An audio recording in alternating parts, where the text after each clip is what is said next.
తప్ప ఇవాళ రకరకాల ఆలోచనలు చేయవలసిన అవసరం లేదు. ఇంకొక మాట కూడా నేను మీకు విజ్ఞప్తి చేస్తా ఉన్నా. నాయకులు పోయే వాళ్ళకి చాలా మాట్లాడతారు. ఇప్పుడు మీకు తెలుసు, పోయేటప్పుడు రెండు రాళ్ళు వేసి 10 ఏళ్ళు అన్ని అనుభవించి పోయేటప్పుడు మాత్రం రెండు రాళ్ళు వేసి పోతారు. చాలా విచిత్రం అనిపిస్తుంది కొంతమంది మాటలు వింటూ ఉంటే. కానీ ఇక నేను వాళ్ళు పెద్దవాళ్ళు, వాళ్ళని నేను ఎక్కువ ఏమనను.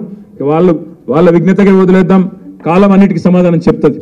కానీ ఇవాళ యూట్యూబ్లో మురిగేటోళ్ళు, ఇవాళ మీ చేవెళ్ళలో వచ్చినాడు రేవంత్ రెడ్డి గారు కూడా చాలా మాట్లాడింది. దమ్ముంటే ఒక్క సీటన్నా గెలుచుకొని చూపెట్టండి అని సవాల్ విసిరిండు రేవంత్ రెడ్డి. నేను అదే రోజు చెప్పిన రేవంత్ రెడ్డి గారికి, అదే రోజు సాయంత్రం చెప్పిన, అయ్యా రేవంత్ రెడ్డి గారు 17 సీట్లున్నాయి తెలంగాణలో, 17 సీట్లున్నాయి. నువ్వు అంటున్నావు కదా ఒక్క సీటన్నా గెలుచుకోమంటున్నావు కదా, ఆ ఒక్క సీటు అక్కడ ఇక్కడ ఎందుకు? నీ సిట్టింగ్ సీట్ ఉంది కదా మల్కాజ్గిరి, నువ్వు కొడంగల్ ఎమ్మెల్యే పదవికి రాజీనామా చేసిరా, నేను సిరిసిల్ల ఎమ్మెల్యే పదవికి రాజీనామా చేస్తా, ఇద్దరం మల్కాజ్గిరిలో కొట్లాడదాం, ఎవడు గెలుస్తాడో చూద్దాం, ఏ పార్టీ గెలుస్తాడో చూద్దాం, అక్కడనే చూసుకుందామని అడిగిన. దానికి ఇంతవరకు సమాధానం లేదు, ఇప్పటివరకు మాట్లాడే పరిస్థితి లేదు. ఆయన సిట్టింగ్ సీటు గెలవలేడట, కానీ ఆయననట మొత్తం గెలుస్తాడంట, ఆయన మొత్తం రాష్ట్రం అంతా ఊడ్చి పారేస్తాడంట. కేసీఆర్ను 100 మీటర్ల లోపల బొంద పెడతా, 100 ఫీట్ల లోపల బొంద పెడతా అని డైలాగులు కొడతా ఉన్నాడు. ఆయన మాట్లాడే మాటలు, ఆయన భాష, ముఖ్యమంత్రి అయినాక కూడా ఆయన చేస్తున్న విమర్శలు, రోత మాటలు, నిజంగా రోత ముట్టించే విధంగా మాట్లాడుతూ ఉన్నాడు. ఏమంటాడు ఆయన?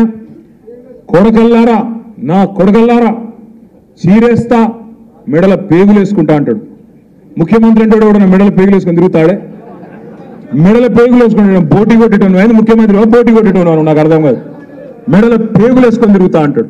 ఇంకో మాట అంటాడు, జేబుల కత్తెర పెట్టుకొని తిరుగుతున్నా, జేబుల కత్తెర పెట్టుకొని ఎవరు తిరుగుతాడే? జేబు దొంగలు తిరుగుతారు. జేబుల కత్తెర పెట్టుకొని తిరుగుతున్నా, జాగ్రత్తగా ఉండండి అంటాడు. మానవ బాంబులు అవుతాం అంటాడు. ఇంకా గమ్మత్ ఏంటంటే ఇంకా ప్రతిపక్షంలో ఉన్నట్టే మాట్లాడుతున్నాడు. ఆయన ముఖ్యమంత్రి లెక్క మాట్లాడతలేడు. ఆయన దానికే విశ్వాసం కుదురుతలేదు ముఖ్యమంత్రి అని. మనం నమ్ముడు కాదు, ఇంతకుముందు మా అనిల్ జాదవ్ చెప్పింది, తమ్ముడు బోత్ ఎమ్మెల్యే, ప్రజలంటూనే ఎవడు ముఖ్యమంత్రి అని. ఆయన కూడా నమ్మకం ఉన్నట్లేదు రేవంత్ రెడ్డి గారికి. మానవ బాంబులు అయిపోతాం అని మాట్లాడుతున్నాడు. ఇంకా దారుణంగా ఏంటంటే, ఒక ముఖ్యమంత్రి సెక్రటేరియట్కి వచ్చి ఇక్కడ లంకె బిందెలు ఉంటాయనుకొని వచ్చినాం, ఖాళీ కుండలు ఉన్నాయి అని అవుతున్నాడు ఎకిలిగా. లంకె బిందెల కోసం గడ్డపారలు పట్టుకొని, తటపారలు పట్టుకొని, నెత్తి మీద బట్టలు కప్పుకొని అర్ధరాత్రి ఎవడు తిరుగుతాడన్నా? దొంగలు తిరుగుతారు. మరి ఈయన గతంలో ఏం చేస్తున్నాడో నాకు ఎరకలేదు, కానీ గిట్లున్నది ఈయన వ్యవహారం. ఇంకా దారుణం ఏంటంటే వెనకటికి నాగార్జునది ఒక సినిమా వచ్చిండే. ఆ సినిమాలో పాట ఉంటుంది, గ్రీకు వీరుడు అని. రేవంత్ రెడ్డి గారు, ఈయన ప్రభుత్వం ఎట్లున్నదంటే రోజొక్క లీక్ ఇవ్వాలి యూట్యూబ్కు. ఇగో ఇది జరిగిపోయింది, ఇది గొర్రెల స్కాము, బర్రెల స్కాము, ఫోన్ ట్యాపింగు, మన్ను మశానం. లీకు వీరుడు ఆయన గ్రీకు వీరుడు అయితే నేను లీకు వీరుడు.